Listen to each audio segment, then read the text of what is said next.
Bonsoir à toutes et à tous. Merci de suivre la dernière édition de Métro News pour la semaine. À la une de ce vendredi, une rencontre s'est déroulée hier jeudi entre le Premier ministre Ariel Henry et une délégation de l'Organisation des Nations Unies. Les préparatifs liés à la venue de la mission multinationale de support à la sécurité étaient au menu des discussions. Le ministre kényan des Affaires étrangères Musalia Mudavadi est attendu en Haïti la semaine prochaine. Il sera à la tête d'une délégation kenyane qui viendra évaluer le statut juridique et diplomatique de la future mission multinationale de soutien à la sécurité qui sera déployée dans le pays. La construction du canal ne s'arrêtera pas, c'est ce qu'a martelé l'ambassadeur d'Haïti à l'OEA lors d'une réunion spéciale de l'organisation hémisphérique sur la crise frontalière haïtiano-dominicaine. Léon Charles l'a dit à 7 reprises en créole, en français et en espagnol.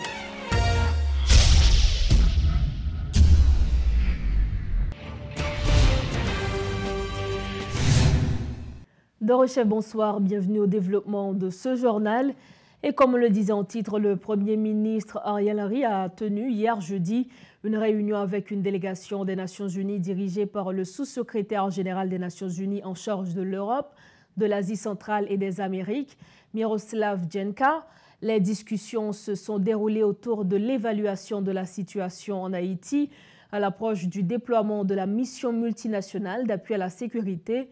Le chef du gouvernement et la délégation onusienne ont examiné les préparatifs haïtiens en vue de l'accueil de cette force multinationale qui doit lutter contre les gangs. Un autre sujet de préoccupation a été abordé lors de cette réunion de travail. Il s'agit du différend persistant entre Haïti et la République dominicaine concernant l'utilisation des eaux de la rivière du Massacre. Les deux parties ont souligné la disponibilité de l'ONU à mettre son expertise afin de résoudre ce conflit. Une délégation conduite par le ministre kényan des Affaires étrangères Musalia Mudavadi est attendue en Haïti la semaine prochaine. Elle viendra évaluer le statut juridique et diplomatique de la future mission multinationale de soutien à la sécurité. L'information a été confirmée par le ministre de l'Intérieur du Kenya qui s'exprimait devant une commission parlementaire sur la sécurité. Notons qu'en août dernier, une première délégation formée entre autres de l'adjoint de l'inspecteur général de la police kenyane, Japhet Koome, d'officiers supérieurs et des représentants des ministères de l'Intérieur et des Affaires étrangères avait effectué une mission d'évaluation dans le pays. L'ambassadeur d'Haïti auprès de l'Organisation des États américains, M. Léon Charles, a martelé à 7 reprises en créole, en français et en espagnol que la construction du canal ne s'arrêtera pas. Lors d'une réunion spéciale de l'organisation hémisphérique sur la crise frontalière haïtiano-dominicaine, le diplomate haïtien a insisté sur le droit d'Haïti de bénéficier de manière équitable et juste des ressources hydriques binationales. Il a rappelé que les Dominicains ont construit de manière unilatérale 12 ouvrages sur cette rivière. Les Dominicains utilisent plus de 70% des eaux de cette rivière et ont entrepris de dévier la rivière afin d'empêcher aux cultivateurs haïtiens d'en bénéficier. Monsieur le Président, chers collègues ambassadeurs, la construction du canal ne va pas s'arrêter. En regard de la topographie de la rivière Massacre, d'une part, ainsi que de la lettre et de l'esprit de l'article 10 du traité du 20 février 1929, d'autre part, le gouvernement haïtien clame son droit d'utiliser de manière juste et équitable les eaux de la rivière Massacre, rivière frontalière et successive, alimentée par des affluents des deux pays. La situation actuelle, caractérisée par la fermeture des frontières terrestres, aériennes et maritimes, ainsi que la mobilisation de troupes militaires du côté dominicain, n'est profitable ni à la République d'Haïti, ni à la République dominicaine. Il y a une urgente nécessité de calmer les esprits et de prendre des mesures concrètes pour une désescalade. Haïti condamne fermement l'utilisation de la menace, des manœuvres d'intimidation et de la désinformation qui ne sauraient se substituer au respect des engagements internationaux. Le gouvernement haïtien exprime sa grande préoccupation face à l'intransigeance des autorités dominicaines. Il condamne fermement le récente décision d'agrandir le canal de la Vihia avec l'intention officiellement affirmée de dévier complètement les eaux de la rivière Massacre afin d'en priver les utilisateurs haïtiens en violation flagrante du traité de paix, d'amitié, d'arbitrage du 20 février 1929. Monsieur le Président, la construction du canal ne va pas s'arrêter. La République dominicaine doit reconnaître le droit des deux pays à utiliser de manière juste et équitable les ressources en eau partagées de la rivière Massacre, conformément aux termes de l'article 10 du traité de paix, d'amitié et d'arbitrage du 20 février 1929 et aux normes internationales en la matière. Le problème actuel concernant la rivière Massacre, sans sous-estimer les conséquences de sa gestion irrationnelle, paraît être un dossier mineur et une distraction par rapport aux grands défis communs auxquels doivent faire face les deux pays, car les voies de résolution claires et précises sont déjà prévues dans le traité subventionné. Monsieur le Président, la construction du canal ne va pas s'arrêter. Le gouvernement haïtien réaffirme le droit du peuple haïtien à un usage juste et raisonnable des eaux partagées et s'engage à travailler avec toutes les parties prenantes locales pour la réalisation des travaux dans les règles de l'art par les entités qui ont les compétences techniques et légales pour ce faire. Le gouvernement haïtien lance un appel à la sérénité et réaffirme la volonté de continuer à travailler afin d'obtenir une solution définitive aux différends sur l'utilisation des ressources en eau de la rivière Massacre et à poursuivre en ce sens les discussions alternativement en Haïti et en République dominicaine. Elle réitère son invitation transmise par la note en date du 15 septembre 2023 du ministère des Affaires étrangères adressée au ministère dominicain des Relations extérieures à reprendre les négociations. Le dialogue étant un élément essentiel aux relations de bon voisinage. Monsieur le Président, la construction du canal sur la rivière Massacre est depuis quelques années l'un des sujets faisant unanimité au sein de la population et de tous les secteurs en Haïti. Les Haïtiennes et les Haïtiens, en solidarité avec la population du Nord-Est et plus particulièrement la communauté de Ouanamène, parlent d'une seule voix quant à la poursuite des travaux. Nous dit KPK, canal là, pape campé. La construction du canal ne va pas s'arrêter. La construction du canal ne va pas parar. Le gouvernement de la République d'Haïti réclame le respect de l'intégrité de son territoire, sans faire un compte rendu exhaustif de la situation de nos compatriotes en terre voisine. Le gouvernement appelle aussi à la protection de ses ressortissants et au respect des conventions internationales en la matière. Il réitère également l'appel au dialogue entre les deux parties. Monsieur Michel Chancy, ancien secrétaire d'État à l'agriculture, recommande l'application des normes phytosanitaires sur les produits avicoles dominicains. Ces normes protègent la santé des Haïtiens tout en favorisant la relance de la production nationale.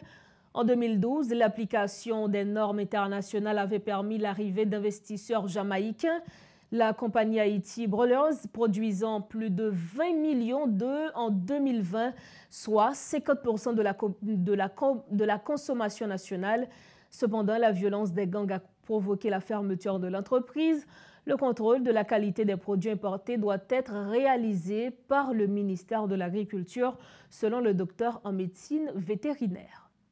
Donc, considérez que dans le pays, nous avons un marché qui évalue, ça veut dire qui quantité d'œufs pays d'Haïti mange chaque mois, nous considérons que nous mangeons à peu près entre 40 à 50 millions d'œufs chaque mois. Donc, côté œufs, ça y sorti, ça vaut plus qu'un million par jour, oui. Entre 1 à 2 millions par jour que nous mangeons chaque mois. Côté œufs, ça y sorti. Œufs, ça y qui c'est nous consommer, grande majorité est sorti de République dominicaine. Et dans fin année 2000, sont environ 30 à 40 millions d'œufs que nous avons manger chaque mois, c'est à peine 1 million nous te produit dans le pays et reste là te sorti République dominicaine. Avec investissement ça qui fait dans eux par Jamaican Bowlers qui crée compagnie Haiti Bowler avec des investissements haïtiens, avec 1 million pondeuses que tu as gagné en 2017-2018, eh bien, ils ont récupéré presque 50% dans le marché. Ils ont même seul. Nous avons réussi dans le pays à produire pratiquement moitié. Et puis, crise politique. Destinée à la consommation interne. Interne, oui. Ça veut dire que Mitsa qui dit que toutes les sorties Saint-Domingue, nous avons commencé à casser Mitsa parce que qu'on y a une production dans le pays d'Haïti qui presque est arrivée dans moitié consommation. Mais bagay ça est tombé en seul coup dans 2 dernières années ça yo côté Haiti Bowlers, Jamaican Bowlers décidé bon yo même yo camper parce que situation trop difficile. 7 à 8 ans pour que nous arrivions dans le niveau de production que m'a parlé là. On y a là nous vient retomber parce que grand producteur ça a disparu sous le marché pendant la crise que nous avons parlé. Parce que côté où tu installé, c'est dans Piedmont-Cabrit. Piedmont-Cabrit là, Tomaso, c'est là que tu as gagné toute installation que nous voyons dans l'image là. Ça, c'est installation. Donc, chaque caloche, il y a 30, 40, 50 000 pour la donne. Le moins dire redynamiser ou relancer la production, ça veut dire que coup ça que le pays apprend avec disparition grand producteur ça, eh bien, si nous voulons regagner en autonomie, même à 50%, il y a un pile effort qui peut faire. Parce que actuellement, c'est Dominicains qui te viennent reprendre ensemble marché puisque la production nous vient retomber encore. Au contraire, c'est pour dire, mais si vous te fait, ça veut dire qu'il était possible. Et ça veut dire que nous avons fait encore. Maintenant, nous avons une situation dans le pays qui fait que c'est particulièrement difficile, mais cette situation, ça, tout, il fait partie de la solution pays. Ça veut dire que nous tous nous connaissons que c'est chômage, c'est manque de perspective qui fait que nous tombons dans sa nouille. Mais si nous voulons joindre des solutions réelles à problème pays, il faut que nous ne pas peur investir dans l'économique là parce que c'est économique là qui prend nous des solutions. Et il y a des bagailles que des mesures qui prennent, c'est nous-mêmes citoyens qui exigent que nous prenions. Si on prend par exemple l'importation des œufs dominicains, d'abord l'importation, vous devez limiter la quantité, vous devez limiter avec des taxes, vous devez mais on ne pas même arriver dans le niveau ça. Il y a une exigence sanitaire qui doit être faite à tout produit que vous avez importé. Ou pas qu'à quitter des produits frais rentrer sur le territoire sans aucun contrôle. Depuis qu'on finit de mettre contrôle ça, vous pouvez voir que déjà vous avez changé les conditions de compétitivité, c'est-à-dire concurrence qu'a fait. Il prend un peu dans œufs qui pourrit, il remplace 3-4 graines dans chaque pâteau qui frais pour descendre le coût de production. Et puis il rentre avec l'Haïti. Haïtien qui fait ça. Pour qui ça y fait? Parce que pas aucun système de contrôle de qualité qui fait que vous avez fait un acte, dire pratiquement malhonnête, pour être capable de faire un petit com en plus. Et au même capral investi dans eux, cap fait eux qui frais avec tout ça qu'on a fait, on a fait compétition avec des gens qui parmi eux gagnent des plateaux qui gagnent des œufs pourris là-dedans, qui coûtent au moins cher. Donc ça, c'est une concurrence qui n'est pas loyale. De ça, c'est l'État. Comment pour faire ça? Eh bien, oui, mais sauf que, ou même comme investisseur et comme citoyen, le ou quitter ou acheter eux dans conditions ça yo, le ça pas dit rien, le ou accepter que ça yo fait, eh bien, ou pas contribuer non créer des conditions pour que l'investissement qu'a fait. Moun qui besoin faire République dominicaine rentrer selon la loi. Ils sont supposés présenter un certificat sanitaire que la République dominicaine est supposée bailler. Alors, on ne peut pas même arriver dans le niveau pour t'a dit on suspend faire rentrer ou bien on met des taxes, exiger qualité seulement. Et nous avons le même problème ça avec poule glacée. Tout. Des ressortissants haïtiens déplorent les violences dont ils sont victimes de la part des Dominicains en traversant la frontière cette semaine.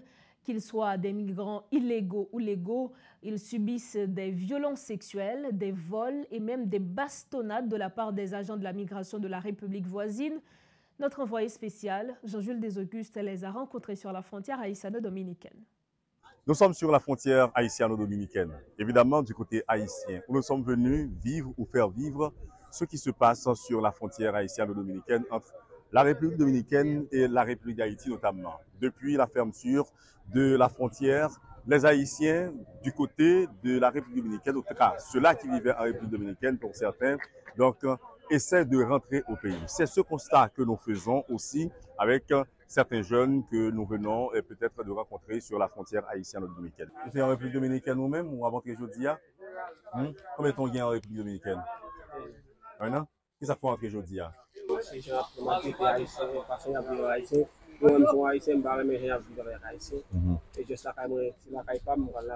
Qui sont des qu'on fait en République dominicaine? La construction, après une mécanique. Ok. Qui ça fait comme effet, comme impact sur le monde qui vit en République dominicaine ou même qui est là-bas? Bon, ou qui est là-bas? Ça fait un peu l'impact. Si pas de faire impact, je me dis, je vais choisir de quitter la République dominicaine. Comment traitement, oui? Pas normal, même. Vous êtes là-bas, combien de temps vous êtes là-bas vous-même? J'ai 3 ans. 3 ans. 3 ans. Mais est-ce que c'est à cause de crise qui fait que vous entrez en Haïti? Oui. Dis-nous, comment traverser à terre pour? C'est un peu de misère, on a pris un barrage. J'ai tiré sur ça, on a pris un barrage avec. Après, on va se misère. Bon, puis devant, là, on s'est trouvé là, on a les couteaux sur moi, on vend 2500 dominicains. Dominicain? C'est soldats ou bien c'est citoyens dominicains qui fait ça? Chauffeur taxi. Il y aura les couteaux sur moi. Vous prenez combien de temps? Même moi, il y a des gens qui frappent, il y a des gens qui battent, et nous-mêmes, nous ne faisons pas partie de monde. Non. Ok. Combien de temps vous avez là-bas? Je vais 2 ans. Mais vous avez travail? Non. Ok. Est-ce que c'est à cause de conflit qui fait que vous entrez en Haïti? Oui. Qui ne sont pas faits en Haïti, vous venez aujourd'hui à là? Je vais faire commerce. Juste dis-moi comment ça t'est pour vous, parce que vous dites que nous passons plus de misère pour nous traverser. Ma décision est venue. Oui, mais est-ce que c'est à cause de conflit, après conflit? Oui. Vous êtes en République dominicaine, dis-nous comment la situation est pour vous, comment traverser à vous. Eh bien, on n'a pas fait l'autre bas. On a payé nous. Il a payé nous, comme ça, ça nous fait. On a eu 6 millions. Après ça, tous les jours, on a eu un patako, un menace. Ça vous fait. Vous entrez, mais vous-même, pas déporter aussi au Vini personnellement. Moi, personnellement.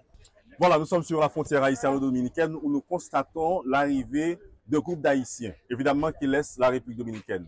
On va leur parler pour essayer de comprendre ce qui motive leur déplacement. On sait vraiment qu'il y a ce conflit entre la République dominicaine et Haïti à cause de la reprise des travaux du canal sur la rivière Massacre. On sait aussi que le président dominicain, Luis Abinader, a annoncé la fermeture des frontières haïtiano-dominicaines. Mais on va essayer quand même de les écouter, de leur parler pour comprendre et savoir comment est-ce qu'ils ont vécu ce temps de conflit en République dominicaine d'une part, mais de l'autre, qu'est-ce qui a motivé au-delà du conflit donc leur déplacement donc pour rentrer au pays, pour rentrer en Haïti.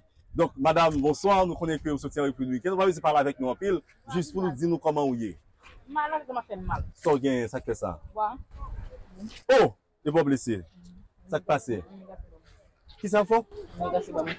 Du bon coup de bois? Qui est-ce qui boit coup de bois?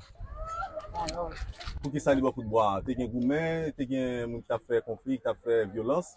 Non, je sais qu'on est dans une boîte avec eux. Nous-mêmes, c'est déporter nous? Ok. Bonjour frère, ça va? Nous-mêmes, c'est déporter nous? Oui. Côté nous sortir? ATI, je parle mal. Côté ATI là, il y a une explication pour nous ATI, dans le camp. Ok. Pour Santiago. Nous combien qui non et quoi ça? On paquet de dit qui ça? Combien, etc. 60. Ou 60? Expliquez qui sont dit? C'est faire ici passer maintenant pour eux. Bataille c'est faire ici passer misère. Haïti bagage ça va pas passer misère. Pour avoir un travail, sauf que nos pays. Rentrer pour femme gosse là, fait passer misère, gens hier, faut imaginer voler faire passer misère. Et ça politique là. Combien de temps nous fait dans prison avant nous venir ici ou bien si c'est la caille nous que la caille moun. Il y a plus de là, il y a qui là depuis dimanche. Il y a quoi tel, quel mec haïtien dans prison, 4 toilettes passer misère là pour dormir là qui là fait affaire méchanceté. Ou va travailler dans le matin, on est rentré à 2h du matin dans la caille là. Mais les moi les dehors et puis me prend me fermer et puis me sortir. Me quitter 2 téléphones en dedans, me quitter passeport, me quitter 4 haïtiens, me quitter 4 dominicains bien l'autre boîte tout. Et l'aime courir même quand fermer porte là, des boîtes de kembe.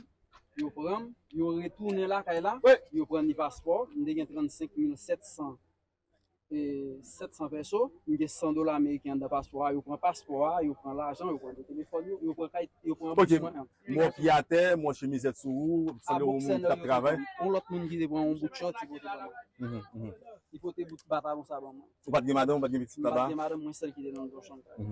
Et dans quelle zone tu vis en République dominicaine? Comment? Laguna Salada. Il y a un peu haïtien dans la zone ça? Un peu haïtien. Est-ce que tout haïtien est dans la même situation avec vous? Haïtien dans la même situation, mais on dormi dans rage, moi je dis comme ça que me pas dormir dans rage, sinon il y a prendre les pour dans pays parce que depuis quoi de la venir, que ou gain papier, que ou pas gain papier et même bagage. Merci beaucoup. Merci. Alors, comme vous pouvez le remarquer, au-delà de ces Haïtiens qui laissent ou qui quittent la République dominicaine volontairement, donc le retour volontaire, il y a de ces ressortissants haïtiens qui continuent de subir encore la violence de la part de la migration dominicaine, comme vous venez de le suivre avec certains témoins ou certaines victimes de cette crise migratoire qu'il y a depuis des décennies, donc sur la frontière haïtiano-dominicaine ou entre les deux pays. Ils viennent de témoigner, de partager avec vous leurs expériences faites de violence un peu, donc de la part de certains soldats, en tout cas agents de la migration de la République dominicaine. Et nous-mêmes, du côté de santé publique, donc, nous avons gagné des gens que nous rencontrons dans des situations qui ont des problèmes de santé. Environ, nous avons rencontré 20 personnes par jour qui sont dans cette situation, qui ont besoin de problèmes et pour question de santé. Laisse-moi qui ça vient comme problème? Maladie biologique ordinaire ou bien coups et blessures? En pile, c'est des gens qui battent et la République dominicaine, surtout les après et de façon illégale, nous avons rencontré. Ça ou les guadio qui battent yo. Ou du moins c'est des gens qui pendant yo après aller, surtout des filles qui ont violé, violence sexuelle. Donc ou bientôt c'est des gens qui ont gagné des maladies, que ce soit des maladies chroniques, l'autre bois qui pas de possibilité aller à l'hôpital. Donc les retourner là, yo vini, c'est ici que là nous recevoir yo, donc yo ont des problèmes de santé. Et surtout gagner une population et PVVIH sur l'autre bois parce que là nous ba assistance tout. Donc, en pile, yo n'ont pas de possibilité parce que yo vivent illégal l'autre bois. Et puis, ils n'ont pas de possibilité pour aller à l'hôpital. Donc, ça veut faire que la situation sanitaire vient dégénérer. Donc, les gens viennent là tout. Donc, nous prenons en charge. Ok. Qui est plus grave que nous avons recevoir ou que nous recevons déjà? Parce que je dis à mon dame qui gagne, genou blessé, sans pouvoir dans le pied. Bon, il dit que vous battez en République dominicaine. Avant que nous traversions ces frontières. Mais nous, qui est plus grave que nous pouvons recevoir, nous prenons en charge. Mon cher, et dans ce plan-là, quand nous prenons en charge, c'est surtout des cas de violence sexuelle. Aujourd'hui, je parle de la violence physique, les venus là. Donc, soit il y a qui vérité et suture, ça nous va pas suturer, nous référer dans l'hôpital centre médico-social ou maintenant. Mais généralement, et quand nous connaissons, estimer qui grave, peut-être que nous ne pouvons pas imaginer ces cas de violence sexuelle. Parce que nous non seulement les sentir que c'est l'intégrité qui atteint, c'est ça fait qu'il y a des psychologues là qui accompagnent et puis pour faire suivi nécessaire pour éviter un ensemble de maladies que nous sommes capables de prendre. Merci. Merci beaucoup. Merci. L'Office de la protection du citoyen a présenté ce vendredi un document intitulé « Rapport sur la détention arbitraire en Haïti ». Le surpeuplement des prisons, la précarité des conditions de détention, l'illégalité des mandats décernés, la faiblesse de l'appareil judiciaire, autant de points et bien d'autres qui sont abordés et traités dans ce document administratif produit par l'OPC. Des recommandations sont également adressées au Conseil supérieur du pouvoir judiciaire et au ministère de la Justice et de la Sécurité publique, y compris l'inspection générale de la police nationale d'Haïti. Suivez les explications du protecteur du citoyen, Renan Idouville. On a de nombreuses personnes à Port-au-Prince, dans les villes de province, qui sont privées de ce droit, la liberté, et le plus souvent en dehors de la loi. Certains d'entre eux sont jetés dans des cachots du pénitencier national et d'autres dans des centres carcéraux du pays. On pourrait les considérer, et nous l'avions dit au niveau de l'OPC, et très souvent, Maître Arnel Rémy le dit, ils sont des otages d'une justice, le mot n'est pas trop fort, permettez-moi de le dire, n'en déplaise aux autres, ils sont des otages d'une justice qui alimente l'injustice et les violations des droits humains. Car très souvent, ils passent des années en détention préventive prolongée sans être jugés.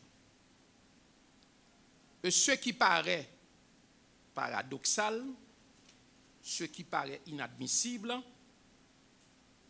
beaucoup d'autres individus qui sont dénoncés dans des cas d'assassinat, dans des cas de viol, dans des cas de kidnapping, d'enlèvement, de violation des droits humains de façon générale, circulent en toute liberté. Que l'État a pour obligation de respecter ses engagements en matière des droits de l'homme, de respecter ses engagements pris au niveau du système interaméricain de protection des droits de l'homme, de respecter ses engagements pris au niveau du système onusien de protection des droits de l'homme, notamment ceux relatifs à la liberté individuelle. Car le respect de la liberté individuelle est non négociable. Et c'est le respect de la liberté individuelle, c'est aussi le respect des autres droits humains qui peuvent nous conduire vers la construction d'un état de droit et d'une société moderne, d'une société démocratique. Nous sommes au terme de ce journal, mais avant de partir, voici le rappel des titres qui dominent l'actualité. Une rencontre s'est déroulée hier jeudi entre le Premier ministre Ariel Henry et une délégation de l'Organisation des Nations Unies. Les préparatifs liés à la venue de la mission multinationale de support à la sécurité étaient au menu des discussions. Le ministre kényan des Affaires étrangères, Musalia Mudavadi, est attendu en Haïti la semaine prochaine. Il sera à la tête d'une délégation kenyane qui viendra évaluer le statut juridique et diplomatique de la future mission multinationale de soutien à la sécurité qui sera déployée dans le pays. La construction du canal ne s'arrêtera pas.